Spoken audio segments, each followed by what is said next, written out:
evidence. Kùránì tí mo fẹ́ kà ní Kùránì 58:12. Àwọn bàbá wa ní Quran táwọn fẹ́ kà ní Quran 8:12. Fún ẹni tí ò bá mọ̀, ṣé mọ iṣẹ́ akéwùtọrọjẹ tí àwọn èèyàn wa ń ṣe tán pè lẹ́gbẹ̀rún kan, àwọn Ganu Sínsìn, Muhammadu Àwọn ló bàbá kọ́kọ́ wa ṣe. ní fún ẹni tí ò bá mọ̀ pé iṣẹ́ tí àwọn Ganu sí tán sọ ní iṣẹ́ tán pè láàfáà. Muhammadu ló kọ́kọ́ ṣe.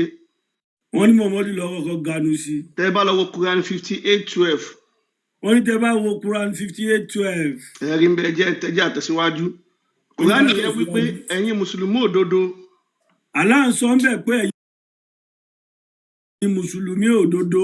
Tí ẹ bá fẹ́ lọ sọ́dọ̀ Muhammadu láti yẹ̀ nǹkan wò, ìyẹn ní yẹ̀ nǹkan wò ní ti ìkọ̀kọ̀. Wọ́n ní tí ẹ bá fẹ́ lọ sí ọ̀dọ̀ bàbá Fatima ìyẹn ọkọ Aisha olówó orí bàbá Fatima ìyẹn Muhammadu Saudi ẹ bá fẹ́ lọ yẹ so obìnrin fẹ́ lọ yẹ nǹkan wò àbọ́kùnrin. Ẹnikẹ́ni ó láwọn mùsùlùmí òdodo ọkùnrin àtobìnrin ló ń sọ. Ok, ó lẹ́yìn ọkùnrin àtobìnrin mùsùlùmí òdodo ẹ bá fẹ́ lọ gbẹnu sọ́dọ̀ bàbá Fatima. Ó ní kó má lọ lọ́wọ́ òfo. Má lọ lọ́wọ́ yẹpẹrẹ ọ̀kẹ́ mú kẹ́dá nídìí nǹkan mú. Allah wá ní òun ni aláforíjì, òun lòun láàánú jùlọ. Wọ́n ní Allah lóhun òun ni aláforíjì òun lòun láàánú jù ọ̀dẹ̀ ni ọmọ para wọn. Ṣùgbọ́n ká wá lọ gan náà nìyẹn. Ẹ jẹ́ ká wá lọ sí Kùránì, ṣé Allah lójú àánú lóòótọ́? Wọ́n ní ìjẹ́ Allah lójú àánú lóòótọ́ ìyẹn sì gidi. Owó ní aláforíjì lòun òun dẹ̀ láàánú. A fẹ́ ka Kùránì 5:38. A fẹ́ ka Quran 5:38 ẹ mọ̀ bá wa ká lọ. Allah ní ọkùnrin àbóbìnrin ni tó bá ti jalè tẹ́ bá mú ó ní kó gé ọwọ́ ẹ̀. Allah gbóhùn sókè ń bẹ̀ yẹn kò bá àjọmọdé kò bá àjàgbàlagbà àṣẹ ìdí obìnrin ọkùnrin tó bá ti jalè kan gọ́wọ́ ọ̀tún ẹ̀. Ṣé aláàánú ni Allah ṣó lójú àánú bá yẹn gbogbo lé? Ìjálá lójú àánú ẹbí wa léèrè o. Ẹ ti rí pa Allah ò lójú àánú. So a wá fẹ́ lọ sí ibi àwọn tó ń tẹ̀lé Muhammadu yìí pé Muhammadu kò ní gbàlà, Allah náà kò ní ojú àánú. Wọ́n ní Muhammadu ìyẹn òjíṣẹ́ Allah bàbá Fatima olówó ọkọ Aisha kò ní gbàlà, kò sí ìṣòro tẹ́ lè gbé dọ́dọ̀ rẹ̀ àlékún ní òsè fún yín. Bẹ́ẹ̀ni kò lè yanjú ẹ̀wọ̀n àti Allah rádaràdá ló ń ṣe kiri. Dọ́bù ba rẹ̀ ìṣòro Allah tó wà rẹ̀ ń ṣe gangan òun kò lójú àánú. Sójà ka Quran 46:9. Wọ́n ní ká ka Quran 46:9. Muhammadu ní òun ò kí ń ṣe òjíṣẹ́ àkọ́kọ́ tí wọ́n rán wá. Muhammadu ó ní òun kọ́ ni alákọ̀ọ́kọ́ bẹ̀rẹ̀ òjíṣẹ́ tí wọ́n rẹ́ tálà rẹ̀ ń ṣe yẹn sì gidi. Ó ní òun mọ̀ nǹkan tó máa ṣẹlẹ̀ sóhun tóun bá kú o. Muhammadu afọ́jú àgùntàn dìdìrín tẹ̀lé afọ́jú. Ó látàwọn tó ń tẹ̀lé òun mọ̀ nǹkan tó máa ṣẹlẹ̀ sí wọn. Muhammadu níbi tóun ń lọ aláàárẹ̀ òun ọ̀gbọ́ pa ibi tóun ń lọ òun ọmọ bẹ̀. Ó lóun kàn ṣe nǹkan tó fi hàn òun ni o. Olóhun kẹ́ ló ṣẹ̀mí ayé ohun tó wù lòun ṣe. So ẹ jẹ́ ká wá béèrè lọ́wọ́ àwọn tó ń tẹ̀lé Muhammadu àti Allah. Ṣé Allah àti Muhammadu tí wọn ò mọ ibi tí wọ́n ń lọ lẹ wá ń tẹ̀lé? Láìsí pàgùtẹ́ ń tẹ̀lé mọ́ọ̀lù. So ẹ jẹ́ ká wá béèrè ìjẹ́ Muhammadu gbà ìyá àti bàbá ẹ̀ lẹ̀? Wọ́n ní ìjẹ́ Muhammadu ìyẹn olówó ọkọ Aisha tó lè gba inú ìṣòro tí bàbá àti ìyá ẹ̀ wà ìjẹ́ Muhammadu gbà wọ́n lẹ̀. Àwa máa rí àwọn ẹnìkan wá láwọn fọlá Muhammadu tọrọ. Wọ́n lámọ̀ rí àwọn akéwù tọrọ yẹ kí wọ́n bí mi sínú ìsìlámù tí wọ́n gbé dání wọ́n láwọn fọlá Muhammadu tọrọ. Kí ni Muhammadu sọ jẹ́ àtẹ̀síwájú? Wọ́n ní Muhammadu gbẹnu sókè mẹ́ ọ̀gánu sí. Nínú Sahih Muslim 97:6. Wọ́n nínú Sahih Muslim 97:6b. 97:6b. Muhammadu ní òun lọ síbi sàárè ìyá òun. Muhammadu ní òun lọ sí ibi ibùsùn yeye òun. Muhammadu débẹ̀, Muhammadu bá ké. Muhammadu sun ẹkún ó fẹ́ sun ẹ̀jẹ̀ sí. Ó sunkún débi pé garawa kòròdómù wá ó ké. Wọ́n ló bó ni. Gbogbo àwọn sàábé gbogbo aráàlú bá ní Muhammadu kí ló dé tó ń ké, kí ló ṣẹlẹ̀? Ẹ̀jẹ̀ màlá tí ń rí lójú ẹ̀ yìí, kí ló dé tó ń ké, kí ló ṣẹlẹ̀ gangan? Gbé wa débẹ̀. Wọ́n nígbà tó sunkún ọ̀sẹ̀ jẹ̀ làwọn sàábé bá wò pé òjíṣẹ́ Allah olówó ọkọ Aisha èwo ládé ó sojú sunkún ojú lọ́yọ̀ kó lòbó èwo láti sí. Gbé wa débẹ̀ kí ló dé tó ṣe ń ké. Kí ló dé tó ṣe ń ké bí egbére tó gbẹ ní lọ́wọ́ ẹ̀. Ibi tí Muhammadu sunkún dé àwọn kan bá ní kó lọ wẹ́ ní wá kó gbèsè lẹ́gbẹ̀ẹ́ kó mọ̀ pé gbére ni. Bí ká ní mo ti mọ ibi tá à ń lọ ó padà dé gbére láti náà. Bẹ́ẹ̀ ni Muhammadu bá ṣà ń ké gbogbo aráàlú bá ń bẹ̀ Rasulullah gbé wa débẹ̀ kí ló ṣe ẹ̀ ṣàlàyé bá wa sọ̀rọ̀ kí ló dé ṣáyé fẹ́ parẹ́ ni àyà wọn bá ń já. gbogbo aráàlú bá ké pe Muhammadu lérí láṣẹ ní tó jẹ́ ewúrẹ́ gbé wọ́n bá pọ̀ lé lérí pé kí ló dé aláìsí pé ọmọ kú mọ́ lọ́wọ́ rẹ̀ Muhammadu àbáyé sóò fún ẹni sẹ́sẹ́ mọ́jú ni. àwọn agbọ̀rọ̀ kan sọ bíi mufti Ìwó yẹn ti ń ké ó ti ń pariwo ìkúnlẹ̀ abiyamọ o kí ló lè ṣẹlẹ̀ sí Muhammadu gbogbo wọn ti ń ké dórí Farouk oníkíkípa kí ló lè ṣe Muhammadu gbogbo wọn ti ń ké wọn ń ké bọ̀ kí ló ṣe Rasulullah. àwọn agbọ̀rọ̀ lu bíi mufti Ìwé ọmọ àlè tó fi jọba nílùú Ìwó wọn ni wọn ti ń ké kí ló lè ṣẹlẹ̀ sí Muhammadu bá ní kóun gbé wọn débẹ̀ o ó ní òun lọ sọ́dọ̀ Allah. Muhammadu lóun fẹ́ gbé wọn tàbáyé gbóhùn lọ sọ́dọ̀ Allah. ó lóun bá ń bá Allah sọ̀rọ̀ gẹ́gẹ́ bí wọ́n nà wọ́n ègé. Ọlọ́run bá là ní gbólóhùn. ó bá ń bá ṣìgìdì Allah sọ̀rọ̀ pé ṣàánú màmá òun àti bàbá òun kí ló dé má jẹ́ kó jóná kú ìyà yìí pọ̀ fún wọn. ó ń yíra mọ́lẹ̀ wájú Allah pé kó forí jà wọn. má jẹ́ kí ṣàánú náà. wọ́n jí káwọn òbí òun jóná kó eru. Allah bá sọ fún Muhammadu pé òun ò gbọ́ nǹkan kan òun ti fi wọ́n sínú inú náà dẹ̀ lọ́mọ wà títí ayérayé. Allah ló wọn gbọ́ pa àwọn ti gé tí òun lọ pé nínú tóun kó ya Muhammadu àdìbò. Muhammadu bá ṣàlàyé fún wọn sàbí pé ṣé kò tó kóun máa ké lọ títí ayérayé. Muhammadu ní fúdí èyí ohun tóun fi sunkún ayérayé lọ́sọ̀rọ̀ ẹ̀dẹ́ gbére tó gbẹ́ni lọ́wọ́. Muhammadu bá tẹ̀síwájú nígbà tó délé lẹ́yìn tó sunkún tó bá délé arákùnrin kan bá wá bá Rasulullah. wọ́n ní káàdì Muhammadu sunkún tó rẹ́ni dẹ̀ dákẹ́ tí ọ̀dákẹ́ ẹkún ọba pé ìyìnlá ọgbàlé lọ. arákùnrin kan bá wá bá pé tí wọ́n fi lè dáríjì òbí Muhammadu báwo lòbí òun náà ṣe máa rí. ìdágùdẹ ní tẹ̀lé Muhammadu ni àwọn dìdìrín tó ń tẹ̀lé Muhammadu. ìyẹn bá Muhammadu Rasulullah ibo ni ìyá àwọn àti bàbá òun wà.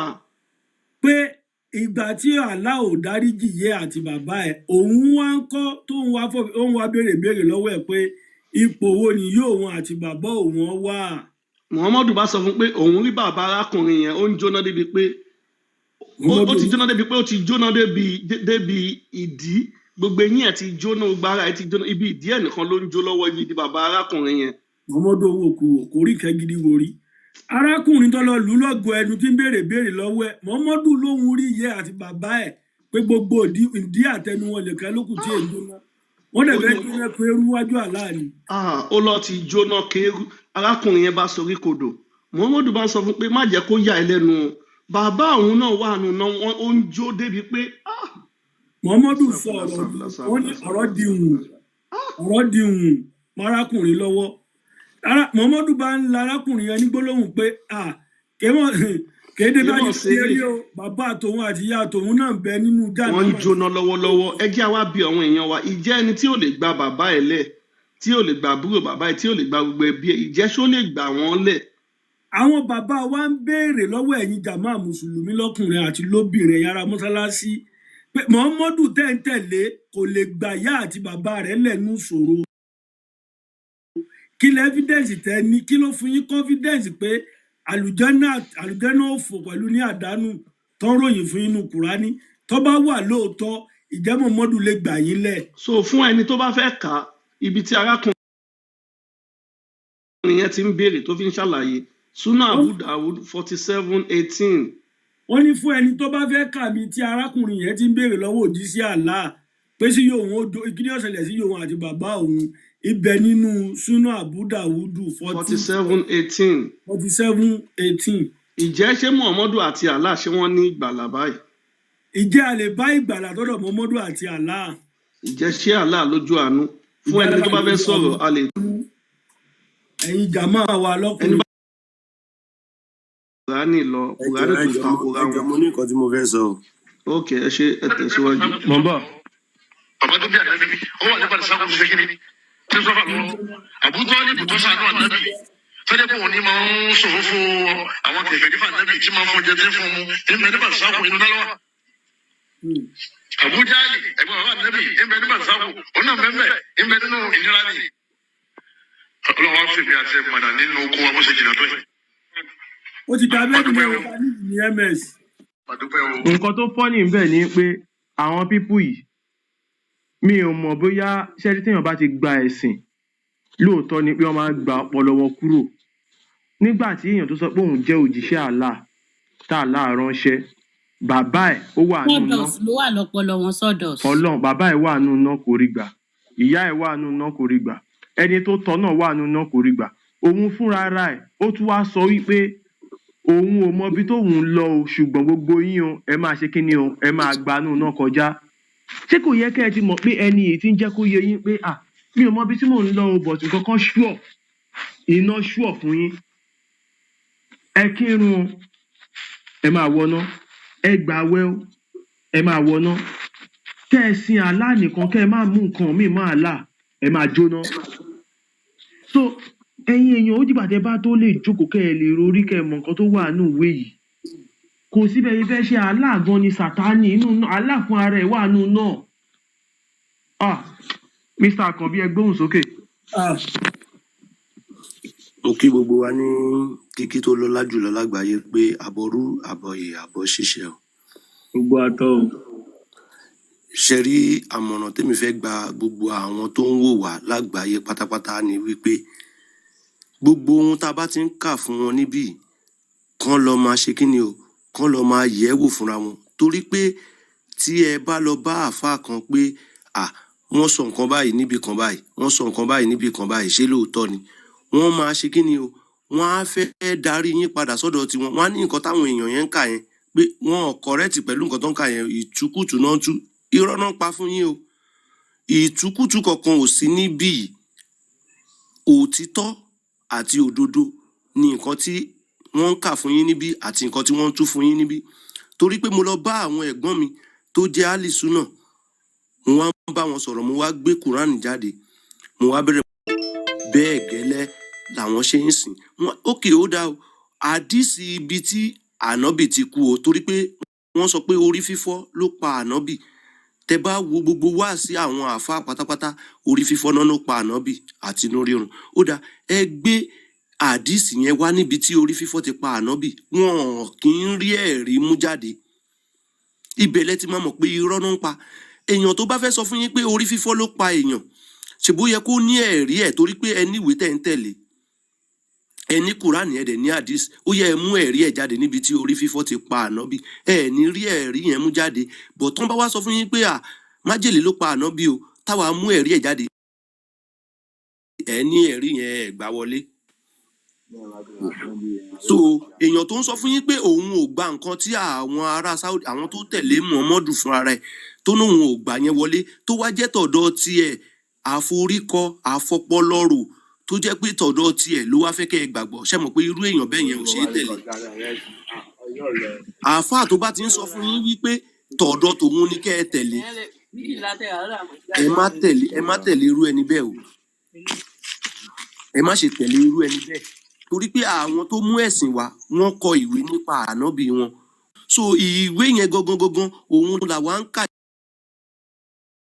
wúrú ju kankan bẹ́ẹ̀ gbogbo wa là ń fi tí ara wa gbọ́ bọ́n ṣe kọ́ síbẹ̀ èèyàn tí ò bá gbóyìnbó ó gbọ́ nǹkan tó lówó èkó ń sọ bàbá tiẹ̀ gbọ́ nǹkan tí ms bàbá ń kà aṣá gbọ́ nǹkan tí olówó èkó ń tú jáde a gbọ́ Yorùbá yẹn dáadáa and mo dẹ̀ sọ pé gbogbo wa la gbọ́ òyìnbó gbogbo wa la dẹ̀ gbọ́ Yorùbá là ń gbọ́ nǹkan tí wọ́n ń kà fún wa so kéèyàn kan wá sọ fún yín pé nǹkan tó ń kà yẹn kò kọ̀rẹ́tì ó tọ̀dọ̀ tóun forí ara tóun rò yẹn ẹ kálẹ̀ ẹ kó ètò ìyẹn ló kọ̀rẹ́tì o kẹ́ ẹ mọ̀ pé irú ẹni bẹ́ẹ̀ aláburú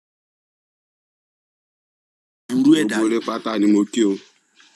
ẹ kálẹ̀.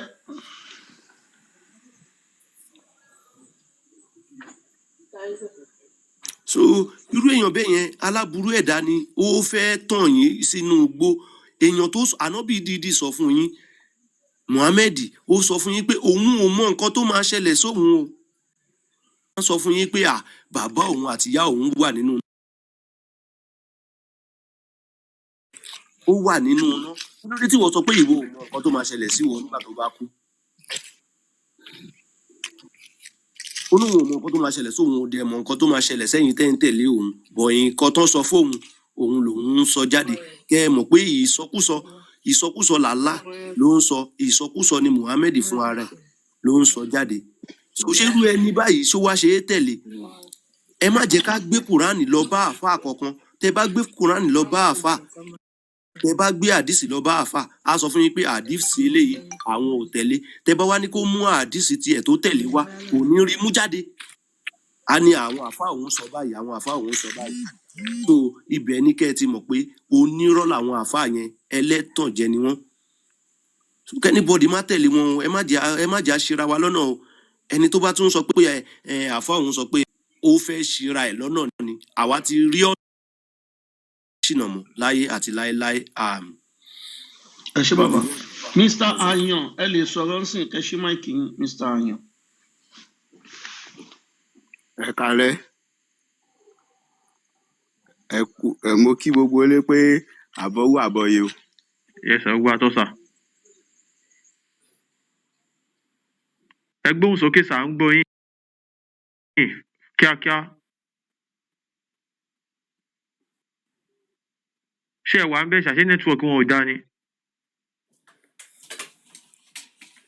tán bá ti síbẹ̀ àmọ́ bẹ́tò ti wà lọ àròjọ mùsùlùmí.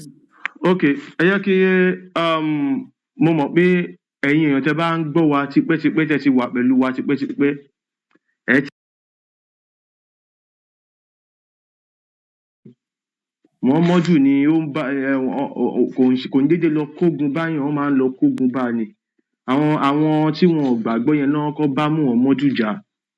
So mo fẹ́ kí so àwọn á lè ẹni tó bá fẹ́ screen record ẹ lè screen record bí kẹ́ ẹ lè mọ̀ pé number one, àwọn Muhammadu ẹ mọ̀ pé ẹ̀sìn yẹn bí mo ṣe sọ, ẹ̀sìn ogun yín, ẹ̀sìn alákatakítí ni. Ìwọ tó bá ti gba ẹ̀sìn yẹn, kíní kan máa gùn ẹ́ bí kó ṣáà máa pààyàn kó máa jà. Nígbà tí Muhammadu bẹ̀rẹ̀ iṣẹ́ ìránṣẹ́, kò sí àwọn tí wọ́n orúkọ Allahu,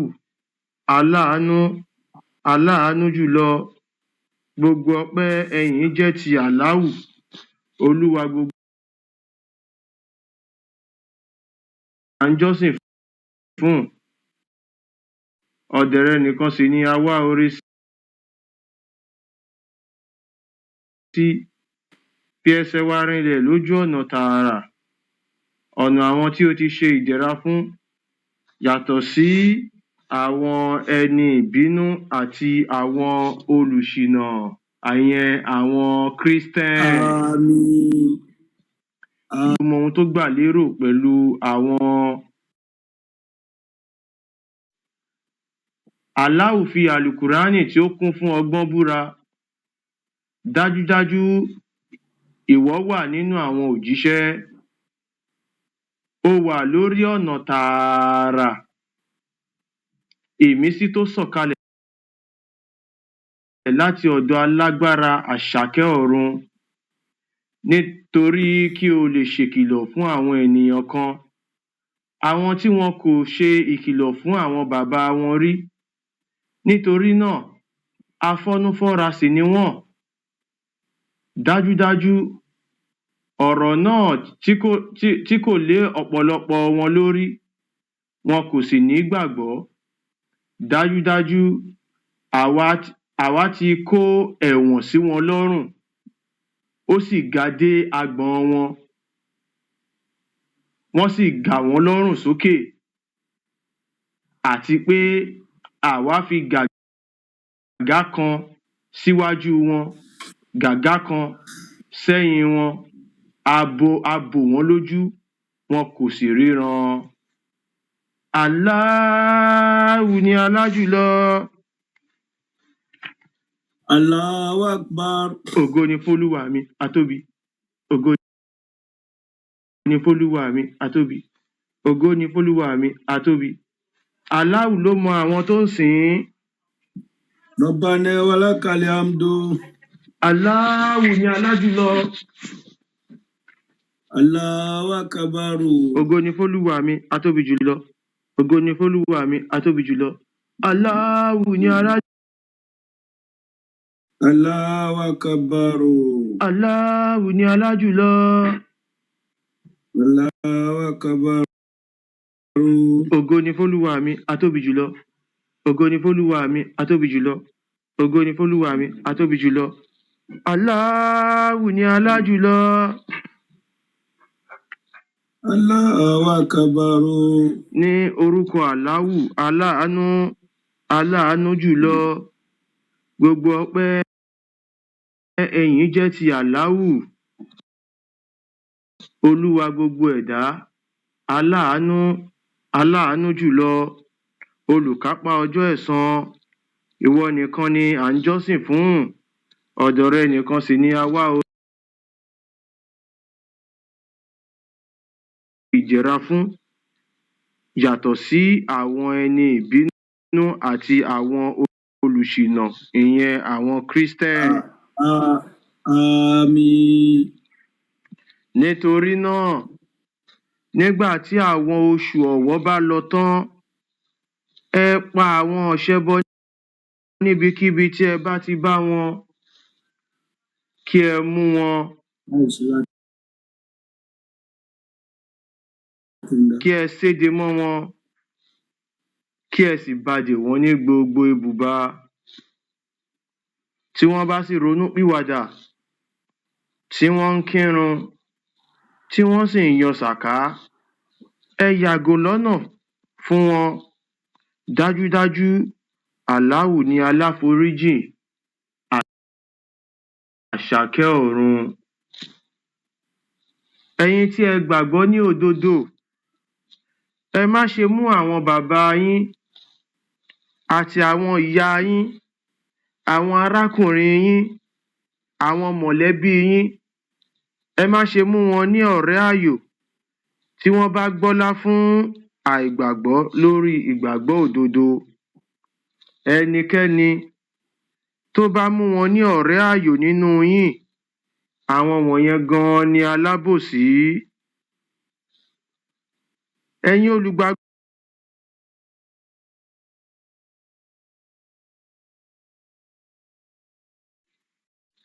nítorí pé dájúdájú tiyín ni ọgbà ìdẹ̀ra ẹ máa jagun lójú ọ̀nà ẹ̀sìn Àláhù kí ẹ máa pa àwọn ọ̀tá ẹ̀sìn Àláhù kí wọ́n sì máa pa ẹ̀yin náà. Àdéhùn òdodo lọ́dọ̀ Àláhù nínú Tọ́rà, Ìnjílì àti Àlùkùránì ta sì ni ó lè mú àdéhùn rẹ̀ ṣẹ ju Àláhù lọ. Nítorí náà ẹ máa ìyẹn sì ni èrèjẹ ńlá.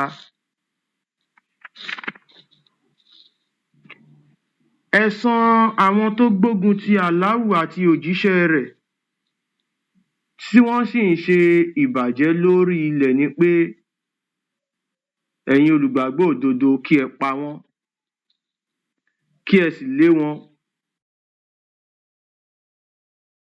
kúrò ní orí ilẹ̀ wọn kí ẹ kàn wọ́n mọ́ igi àgbélébùú tàbí kí ẹ gé ọwọ́ wọn àti ẹsẹ̀ wọn ní ìpàsípayọ kí ẹ lé wọn kúrò ní inú ìlú wọn. Ìyẹn ni ìyẹpẹrẹ fún wọn nílé ayé ìyà ńlá sì ń bẹ fún wọn ní ọ̀run. Àláhù ni alájùlọ. Allahu Akbar. Ògo ni fún Olúwa mi atóbi. Ògo ni fún Olúwa mi atóbi.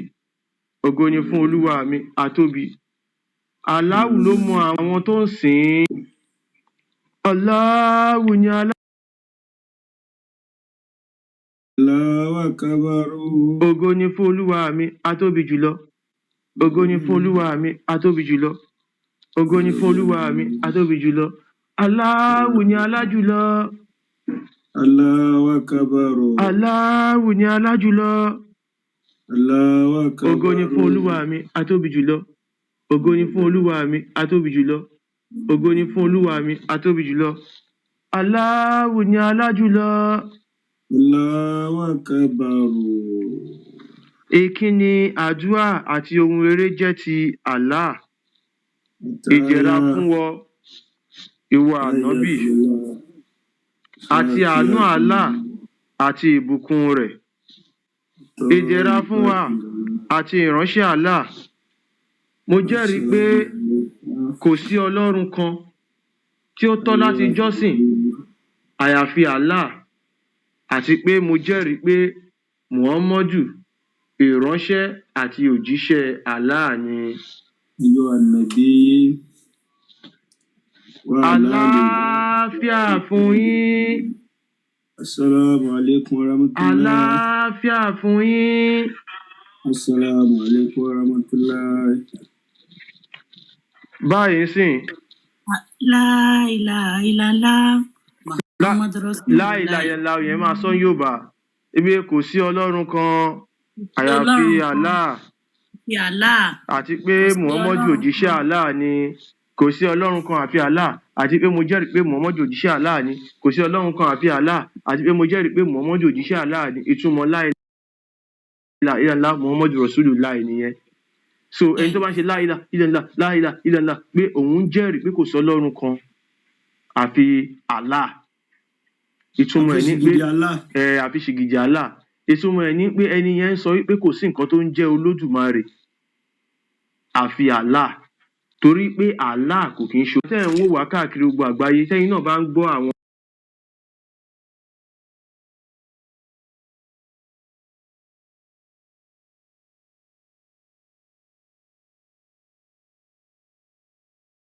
àwọn tí ó gbàgbọ́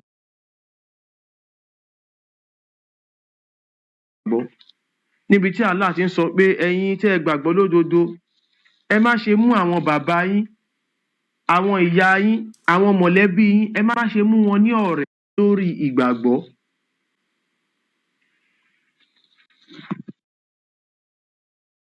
ṣẹ́yìn èèyàn ń gbọ́ mi àbí ṣẹ́yìn tẹ́ wà lókè ń gbọ́ mi ṣá network But wà ó okay skip now lórí eléyìí. Ó skip Ó- lórí eléyìí. ó Ó skip skip lórí eléyìí. okay okay Ẹ jẹ́ bá wa power tap dáadáa. ẹ bá fa WhatsApp share. àmọ́ èèyàn kan náà sọ pé network yẹn ń Àwọn break I gifters don't wà know dáa. mi ò mọ̀ bóyá Ẹ jẹ́ kí gift máa wọ́n flow. wọ́n wọ́n wọ́n report ni wọ́n report ni anyway tẹ́yìn náà bá gbọ́ àwọn àyà yẹn níbi tí Allah ti ń sọ pé káwọn tí wọ́n gbàgbọ́ kán má ṣe bá òbí wọn ṣe tí wọn ò bá ti gbàgbọ́ ó gba àwọn ọ̀rọ̀ yìí Ọlọ́run ò lè sọ gbogbo àwọn ọ̀pọ̀ Ọlọ́run ò lè sọ Olódùmarè ò lè sọ ṣe wà ń bẹ́ẹ̀ mọ́ kán bẹ́ẹ̀ ni bó ṣe ó dà pé wọ́n ní network yẹn ò dáa rárá Ó ti better, ó ti better, ó ti better, kò ṣe mọ́. ẹ wà ó ti very better. sure tó bá jẹ́ pé ó ti it's not clear tó bá Ó jẹ́ ti pé kò ṣe dáa sure. mò Fóònù ń try láti wò ó bóyá system ni bóyá phone náà láti máa padà lò torí kò yé mi báyìí ṣe understand so tó bá pé phone because tí n bá join live pẹ̀lú phone kò ń ṣe báyìí mi wàá mọ reason tó yẹ ń ṣe báyìí ms the network is breaking ọ̀nà ń break ẹ change ẹ̀ bàbá mi. Kò tẹ̀ wá ṣe bẹ́ẹ̀ bí náà. Kò ṣe bẹ́ẹ̀ bí tí ara náà. yìí tẹ̀ wà lókè àwọn tó wà lókè ó dà pé ó wà òkè bóyá àwọn tó Ó ń gbé ẹ̀kọ́ wá sọ́dọ̀ tí. Bírèkì ń bí báyìí o. ms the network is breaking. Ẹ gbọ́, ṣẹ gbọ́, ó ń break. ó ń break ok ẹ kí n ṣe báyìí 1 minute mo ń bọ̀ ayẹpẹ a máa bọ́ Ẹnu sórí ló máa fún wọlé. a máa bọ́ sórí fóònù yẹn o Ó yá, ó yá. Ṣẹ gbọ́, ó ń break gan ni. ṣé sísẹ́mù ló wà fà ni. Ó ti better. Ó ń break gan ni, ó ń break gan ni.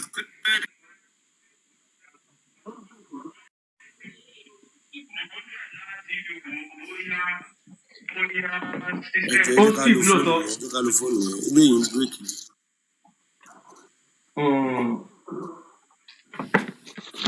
because nǹkan tá à ń ṣe yìí náà gbogbo wa mọ̀ pé kò kí ń ṣe pé nítorí tọ̀dọ̀ tiwa kí àwọn èèyàn náà lè enjoy wa so èmi náà ti check ẹ̀ ń bí wọ́n ló so ti dáǹsì ms ẹ máa bẹ́tò lọ. ó ti dà ok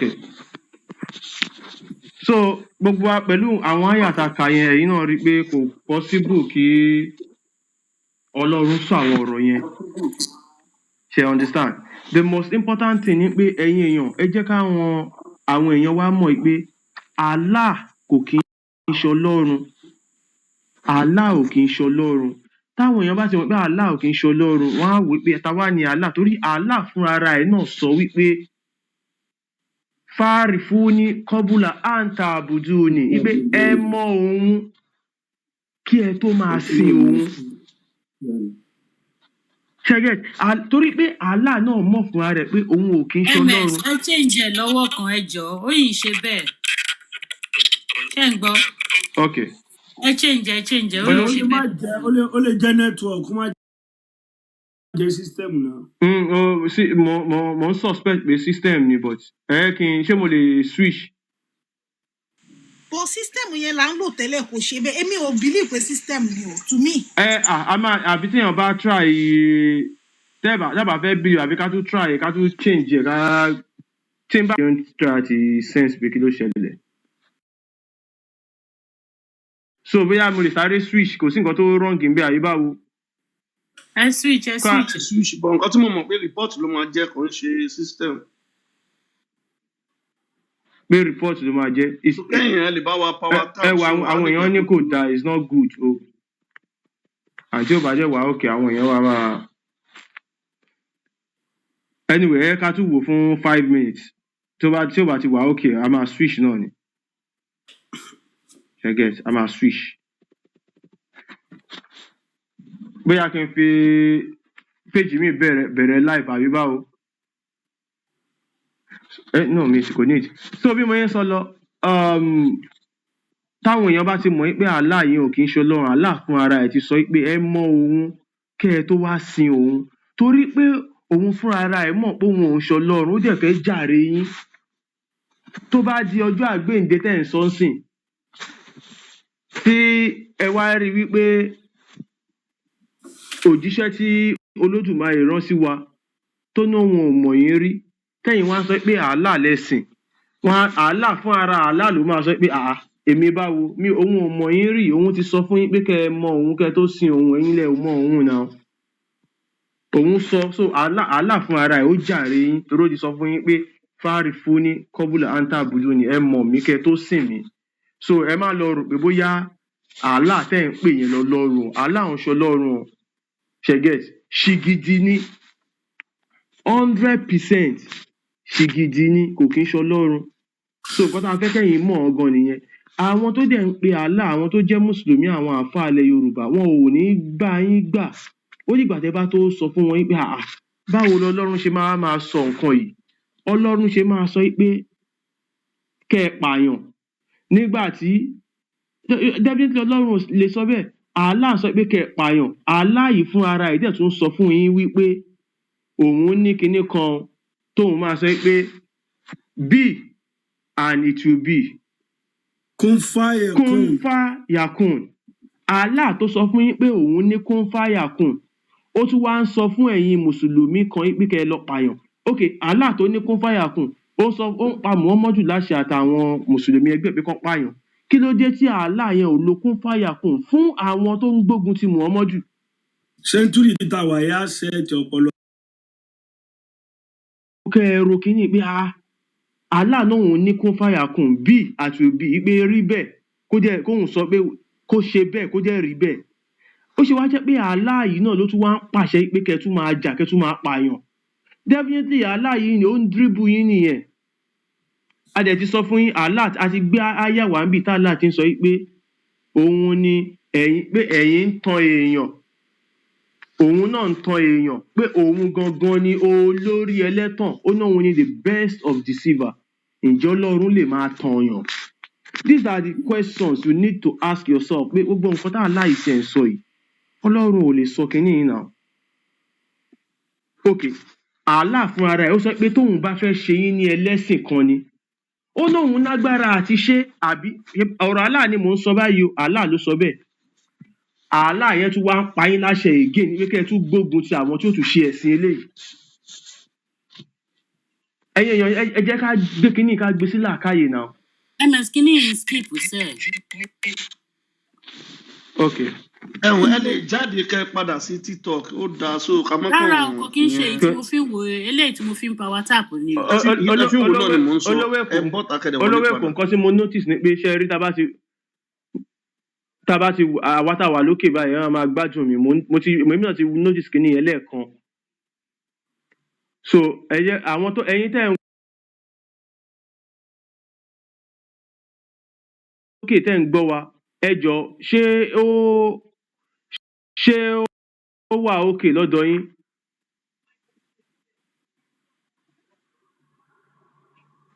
Tó bá yẹ pé ó wà òkè ẹ ká mọ̀ pé ẹ kàn sọ pé it's okay. Tí ó bá jẹ́ wà òkè ẹ ká mọ̀. Ẹ jọ fast ẹ̀yin tẹ́ ń gbọ́ wa a mọ̀ pé wọ́n report network is okay. They are reporting. Anyway, nǹkan tí mo fẹ́ kẹ́ mọ̀ ni pé Allah ò kì í ṣọlọ́run torí tẹ́ bá wo Allah ẹ rí pé Sátánì ni a dẹ̀ ti mú áńbì náà pé Sátánì ni. Òun ló máa sọ fún yín, Sátánì ló máa set èèyàn up. A sọ fún yín pé ó yá ẹ ṣe báyìí, ó yá ẹ̀yin ilé ó yẹ lọ kọlù wọn. Ṣé ẹ understand? ẹ jọ Allah ò kì í anybody má ṣọlọ́run. sọ ó skip ó ṣe anything ló ká bẹ̀rẹ̀ program ẹni tí ò bá gbọ́ kó jáde kó wọlé padà ní àwọn tó ń wò wá nísàlẹ̀ mú mi o So ọ̀dọ̀ ibẹ̀ mi lẹ nígbà máa yóò ẹ̀kọ́ níbẹ̀ mo má lè jẹ́ ó máa change later káwọn ibẹ̀ lẹ máa ti mọ̀ pé Allah kò kì í ṣọlọ́run. Ṣìgìdì ní inú Kaaba ló wà. Ó dẹ̀ wà nínú Quran ló sọ bẹ́ẹ̀ fún ara ẹ̀ wípé àwọn ìran Kùréṣì o ẹ jọ́sìn fún Allah olúwa ilé Kaaba yìí. So Allah wà nínú Kaaba ńbẹ̀ ló fi jẹ́ pé àwọn mùsùlùmí ò lè ṣe kí wọ́n má kọrí sí Kaaba tí wọ́n bá ti fẹ́ bá Allah sọ̀rọ̀. Allah tá dẹ̀ ń sọ yìí kò gbọ́ èdè Yorùbá, èdè Àràbù ni. Gbogbo àwọn nǹkan yìí ni mo fẹ́ kí àwọn èèyàn mọ̀ tó jẹ́ fact. Eléyìí ò ń ṣe wípé bóyá irọ́ àbí nǹkan kan pé bóyá àwọn kan sọ bẹ́ẹ̀ ni. Eléyìí it is 100% fact. Number 1, Allah ò kì í ṣọlọ́run. Number 2, Quran wọn ò rán sí wa. Number 3, Muhammadu wọn ò rán sí wa. Number 4, Islam àṣà Àràbù ni. Number 5, Islam wọ́n dálẹ̀ torí pé wọ́n fi ń gbalẹ̀ ni. So ẹ̀sìn gbalẹ̀gbalẹ̀ òun ni Islam. Ìlú tí wọ́n bá ti gbé wọ̀ wọ́n fẹ́ wá gbalẹ̀ ẹbẹ̀ ni. Wọ́n máa ṣe díẹ̀díẹ̀. Tán bá ti pọ̀ wọ́n máa padà overpower àwọn ọmọ ìlú yẹn. Ẹ má gbàgbé wọ́n á máa fẹ́yàwó 3, 4. Wọ́n á máa bímọ rẹpẹtẹ. Bọ́n ṣe ń bímọ rẹpẹtẹ yẹn wọ́n multiply population wọn kí wọ́n lè overpower àwọn aráàlú yẹn. Ìdí gangan tán ṣe fi ń gbalẹ̀ nìyẹn. Tán bá sọ pé Islam is the fastest growing religion. Ìdí ni pé torí pé wọ́n ń fẹ́yàwó tí wọn ò lè cater fún. Wọ́n dẹ̀ ń bí ọmọ bẹ́ẹ́rẹ́, òṣì bẹ́ẹ́rẹ́. So àwọn nǹkan yìí Islam wọ́n fi ń gbalẹ̀ ni. Allah ò kì í ṣọlọ́run. Anybody tó bá sọ pé àwọn nǹkan tá a sọ yìí irọ́ ni ó ní àǹfààní láti wá sókè kó wá ṣe kí ni o kó wá debunk gbogbo nǹkan tá a ti sọ. So mo sọ yìí mo dúró ẹ kí n jẹ́ kí ìmáàmù gbóhùn sókè pápápá no time. tí bá ṣe tán lè máa ṣẹ̀ṣẹ̀ wá sí àbí ms. Mọ̀rìyà bá bíkun yá ustaz. ms. Ẹ gbóhùn sókè mi ti sọ̀rọ̀ kò sí time ibi tá ok mo ní tí bá ṣe tán lè máa ṣẹ̀ṣẹ̀ wá sí tí. Mọ̀rìyà bá bíkun yá ustaz ẹ káàbọ̀. ms ti ṣe tán mo kí gbogbo èmi ẹ gbóhùn sókè ẹ gbóhùn sókè. ṣàkànbí ti ṣe tán. ìyá mo wá ń bì ok ẹ lè bá wa láti gánẹ́sì bẹ́ẹ̀ ni ẹ mọ̀ṣẹ́ yín iṣẹ́ abẹ́ ti ríṣẹ́ sílé epo ni. ìwọ mi tí first bank bẹ̀rẹ̀ ẹ̀sọ́ ti dé iṣẹ́ ti láyé ju wọn lówó. iṣẹ́ tààrọ̀ ilé ìsìn ká lè gba àwọn èèyàn wálẹ̀ lóko ẹrú so dandan ni fún wa. ó wà very important. ẹja bẹ̀rẹ̀ ètò so àṣìṣe gẹ́gẹ́ bá ṣe máa ń ṣe gbogbo yín mọ̀ wá ní ilé lóko lẹ́yìn òdi àwọn àfáà gan ń gbọ́rọ̀ wa àyà wọn ń já so sẹ́ńtúrì tá a wà yìí wọ́n pè ní sẹ́ńtúrì fàájà àjọ máa fàájà fúnra wa. evidence yẹn so.